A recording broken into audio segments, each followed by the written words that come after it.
بسم اللہ الرحمن الرحیم، السلام علیکم ورحمۃ اللہ وبرکاتہ۔ آج 26 مئی 2025 ہے اور آج دن ہے پیر کا۔ آج کی تازہ ترین بڑی خبروں سے اس ویلاگ کا آغاز کریں گے۔ ناظرین کرام، غزہ کی جنگ بندی کے حوالے سے مختلف طرح کے پرپوزل سامنے آ رہے ہیں، لیکن اسرائیل کسی بھی بات پر تیار نہیں ہے۔ آج کی خبر یہ ہے کہ امریکہ کی طرف سے 60 روزہ جنگ بندی کا پلان پیش کیا گیا، جس میں کہا گیا کہ 60 دن تک اسرائیل جنگ بندی کر دے۔ 2 مرحلوں میں اسرائیل کے تمام قیدی یرغمالی غزہ سے رہا کر دیے جائیں گے۔ اسرائیل مستقل طور پر جنگ بھی روکے اور حماس کو کہا گیا کہ وہ گارنٹی دے کہ آئندہ کبھی اسرائیل کے لیے خطرہ نہیں بنے گا۔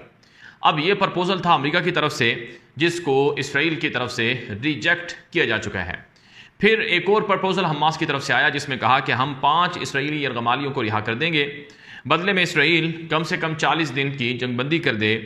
اور مستقل جنگ کو روکنے کے لیے ہم سے ڈیل کرے، بات چیت کرے۔ لیکن اسرائیل نے کہا کہ ہمیں یہ بھی پرپوزل منظور نہیں ہے۔ ناظرین اکرام، صورتحال یہ ہے کہ اسرائیل کا جو شین بیٹ کا چیف ہے، جو خفیہ ایجنسی ہے اسرائیل کی، اس کا جو چیف ہے، جس کو نیتن یاہو نے مقرر کیا ہے، جس پر کافی اعتراضات ہو رہے ہیں، اس نے کہا کہ ہم یہ جنگ کبھی بند نہیں کریں گے اور یہ جنگ کبھی ختم نہیں ہوگی۔ نیتن یاہو کی اپنی سٹیٹمنٹس آ رہی ہیں، بیانات آ رہے ہیں کہ ہم مکمل فتح تک، مکمل جیت تک جنگ جاری رکھیں گے، جب تک کہ ہم حماس کو ختم نہیں کر دیتے ہیں ہماری یہ جنگ ختم نہیں ہوگی۔ دوسری طرف اسرائیل کا جو آرمی چیف ہے ایال زامیر، اس نے بیان دیا کہ یہ جنگ بے مقصد نہیں لڑی جا رہی ہے، بلکہ جنگ کو ختم ہونا ہے اور ہم اپنے گول اور اہداف حاصل کر کے جنگ روک دیں گے۔ ناظرین اکرام، صورتحال یہ ہے کہ آج خبر آئی ہے کہ اسرائیل نے غزہ کے 75% علاقے پر قبضہ کر لیا ہے۔ جی ہاں، اسرائیلی میڈیا رپورٹ کر رہا ہے، باقاعدہ نقشے نشر کر رہا ہے کہ غزہ کے 70% حصوں پر اسرائیلی فوج نے قبضہ جما لیا ہے اور وہاں سے تمام غزہ کے شہریوں کو نکال کر صرف 2 سے 3 زون کے اندر تقسیم کر دیا گیا ہے، اور وہ غزہ کے جنوب کے اندر علاقے ہیں جہاں پر بڑی تعداد میں لوگوں کو بے یار و مددگار چھوڑ دیا گیا ہے۔ اب آپ یقین کریں اور آپ اس بات کا تصور کریں کہ غزہ کے لوگ جو 20 لاکھ کے قریب ہیں، وہ کس طرح سے مختصر چھوٹے چھوٹے جو زون بنائے گئے ہیں ان میں رہتے ہوں گے۔ اور پھر افسوسناک المیہ یہ ہے ناظرین کرام کہ غزہ میں امدادی سامان بند کر دیا گیا ہے۔ اسرائیل کی طرف سے صرف 100 کے قریب ٹرک غزہ میں امدادی سامان کے داخل ہونے دیے گئے، اور ان امدادی سامان کے 100 ٹرکوں کی بھی تقسیم مکمل نہیں ہو سکی۔ اور تو اور اسرائیل نے وعدہ کیا تھا کہ وہ اگلے 2 دن میں، یعنی پچھلے 24 گھنٹوں میں، وہ کم سے کم امدادی سامان کو مکمل تقسیم شروع کر دے گا۔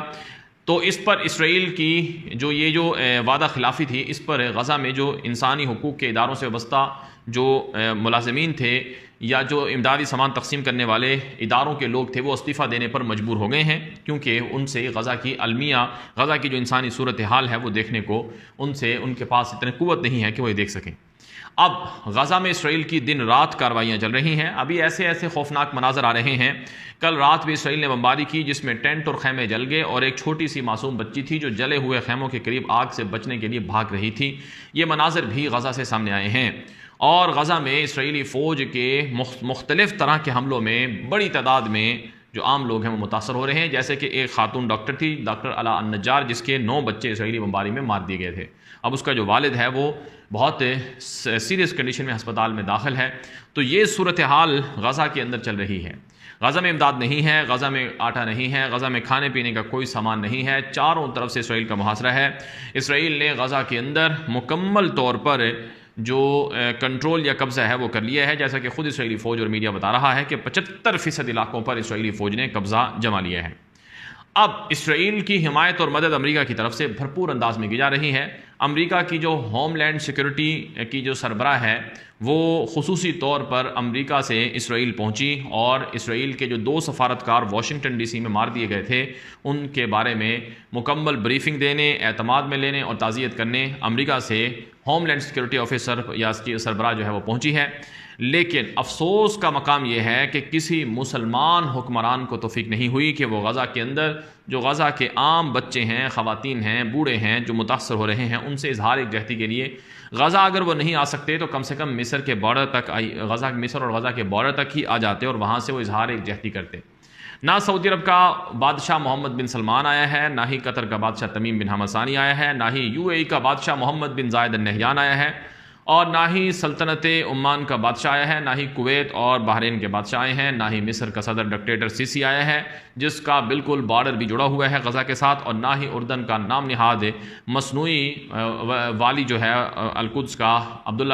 شاہ عبداللہ ثانی وہ آیا ہے، اور نہ ہی ناظرین کرام امت مسلمہ کا عظیم ترین لیڈر جناب طیب اردوان صاحب آئے ہیں، اور نہ ہی ایران کے سپریم لیڈر یا صدر جو ہیں وہ یہاں آ سکے ہیں۔ کتنا افسوس کا مقام ہے کہ عالم اسلام مسلمان حکمران غزہ کی انسانی المیہ پر مبنی صورتحال پر خاموش تماشائی بنے بیٹھے ہیں۔ اب غزہ کے اندر یومیہ 100 کے قریب لوگ مارے جاتے ہیں، زخمی ہوتے ہیں، اور بسا اوقات تعداد اس سے بھی زیادہ بڑھ جاتی ہے، اور اس سے بھی بڑا المیہ یہ ہے کہ غزہ کے اندر امداد نہیں ہے، کھانے پینے کو کچھ نہیں ہے، اور یہ مسلمان ملک کچھ نہیں کر رہے ہیں۔ اب منافقت دیکھیے، امریکی صدر ڈونلڈ ٹرمپ کا ٹویٹ آتا ہے آج جس میں اس نے کہا کہ اسے بڑی تکلیف ہے کہ پیوٹن جو ہے روسی صدر وہ یوکرین کے اندر قتل عام کر رہا ہے، اور وہ بمباری کر کے میزائل مار کر لوگوں کو مار رہا ہے، اور پیوٹن جو ہے وہ جنونی ہو چکا ہے، اور میں نے پیوٹن کو سمجھایا ہے کہ وہ یہ جنگ بند کر دے، لیکن وہ جنگ بند کرنے کے بجائے الٹا بڑھا رہا ہے۔ یہ ٹرمپ نے شکوے کا اظہار کیا، لیکن جناب امریکی کے صدر ٹرمپ کو غزہ کی صورتحال نظر نہیں آتی، جہاں پر یوکرین سے بھی برا حال ہے، لیکن اس کے باوجود وہ غزہ کے اندر ہیومینیٹیرین کرائسس پر ٹرمپ کی طرف سے ایک لفظ تک نہیں کہا گیا ہے، اور یہ کہا جاتا ہے کہ جی اسرائیل سے امریکہ ناراض ہو گیا ہے، اور یہ کہا جاتا ہے کہ امریکہ اور اسرائیل کے درمیان اب مزید معاملات نہیں چلیں گے وغیرہ وغیرہ، لیکن سچی بات تو یہ ہے کہ یہ سب محض دکھانے کے لیے ہے، ورنہ اندر خانہ جو کچھ ہو رہا ہے وہ پوری دنیا جانتی ہے۔ اس سے بھی بڑی بے حسی کیا ہوگی؟ میں آپ کو ایک اور خبر دینے لگا ہوں کہ مراکش کا نام آپ نے سنا ہوگا، یہ موروکو کے نام سے ایک ملک ہے، افریقہ کا مسلمان ملک۔ مراکش موروکو یا المغرب عربی کے اندر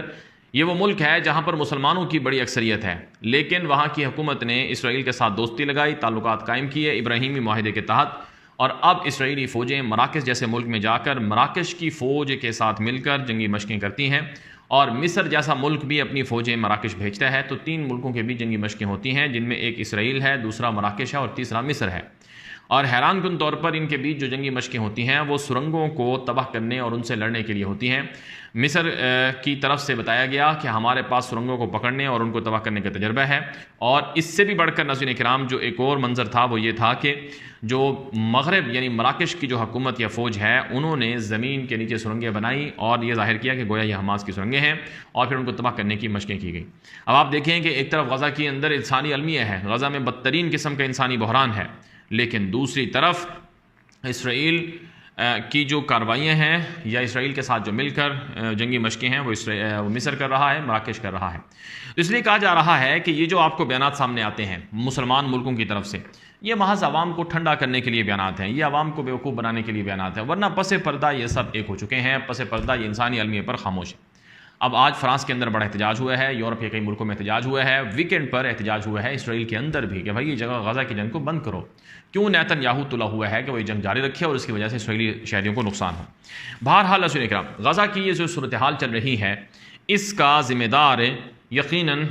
عالم اسلام ہے، اور اس کا ذمہ دار یقیناً اقوام متحدہ سلامتی کونسل ہے جو غزہ میں انسانی بحران کو ختم نہیں کروا پا رہی ہے۔ نام نہاد انسانی حقوق کی تنظیمیں بھی اس کی برابر کی ذمہ دار ہیں۔